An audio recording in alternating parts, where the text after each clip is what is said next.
This was the moment Chinese Taipei boxer Lin Yu-ting was guaranteed at least an Olympic bronze medal in the women's 57-kilogram category.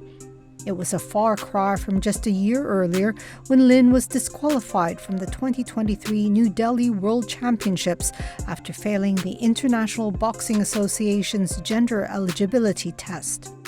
Algeria's Imane Khelif also was disqualified from the 2023 championships for the same reason.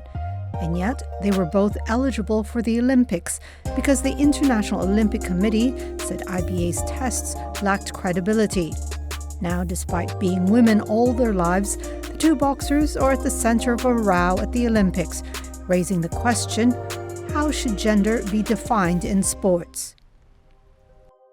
After competing in the 2023 World Championships and earning bronze, Lin was stripped of her medal, while Khelif was disqualified several hours before her final match.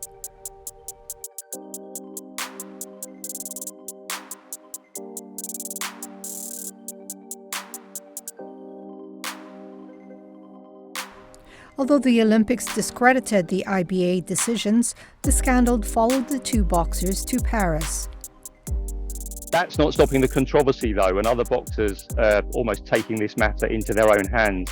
Svetlana Staneva, the Bulgarian who fought Lin in their 57 kilograms quarter-final.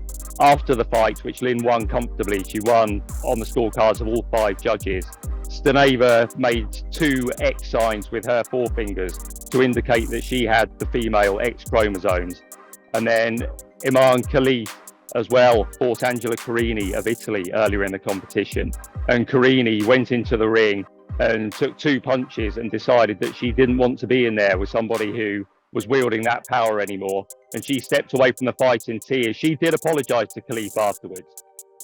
Italian Prime Minister Giorgia Meloni said the competition was not fair, citing allegedly high testosterone levels. Io penso che atleti che hanno caratteristiche genetiche maschili non debbano essere ammessi alle gare femminili, e non perché si voglia discriminare qualcuno, ma per tutelare il diritto delle atlete di poter competere ad armi pari. The IBA denied the athletes were determined ineligible by hormone tests. Instead, they used chromosomal tests. Both boxers entered the championships, and at which point, on the 17th of March 2023, both boxers were asked to take a further blood test.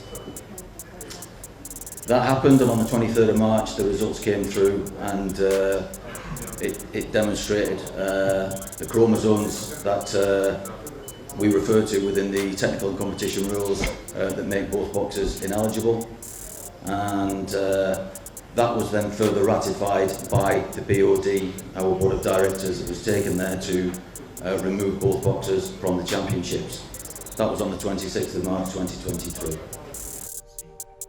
In 2023, the Olympic Committee stripped the IBA of its governing status and took charge of the boxing competition. Therefore, IOC rules determined the women were eligible to compete. Are these athletes women? The answer is yes, according to eligibility, according to their passports, according to their history. A test which may have happened overnight was a made-up test, which is new. I don't think we should give that any credence at all. If we start acting on every issue, every allegation that comes up, then we start having the kind of witch hunts that we're having now. Chromosome tests were last performed at the Atlanta Olympic Games in 1996, after decades of research showed them to be inconclusive in identifying maleness. Some experts have argued chromosome tests do not take into account fetal development, psychological and other physical sex attributes. Although the exact medical conditions of either Khelif or Lin have not been disclosed, much remains unknown about differences of sexual development, or DSD. DSD refers to a group of rare conditions involving genes, hormones, and reproductive organs. Experts say science has yet to determine what combination of factors could give such athletes an advantage. You would need to have a number of other genetic characteristics that would be beneficial for you for competing. Some of our work in genetics has kind of shown that there's a couple of single nucleotide polymorphisms that have like advantages that would help here. So you kind of need a collection of all of these things. And as well, there's been a lot of molecular work recently identifying different genetic variations that exist with DSD people, not athletes, that can give them certain physical characteristics. Some of them will be beneficial. Women's sports categories exist mostly in recognition of the clear advantage that male hormones give an athlete. That advantage is not just related to higher testosterone levels, but also to muscle mass, skeletal composition, and faster twitch muscle movement. So the gender definition debate continues, particularly in sports. And at the moment, the honest answer is we have no idea what the outcome of this is going to be and how it's going to be resolved, what future testing is going to look like. But what we do know is that it's a situation that needs resolving very, very quickly, because it's cast a huge shadow over boxing at these games. It's put two boxers in the spotlight very unfairly.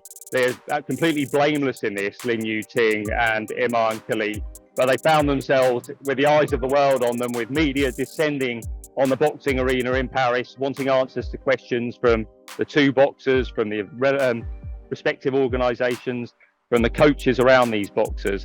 And quite honestly, how they've managed to concentrate on going into the ring and fighting, I'm not sure. For now, boxers and other athletes caught in the controversy can only hope the standards come sooner rather than later.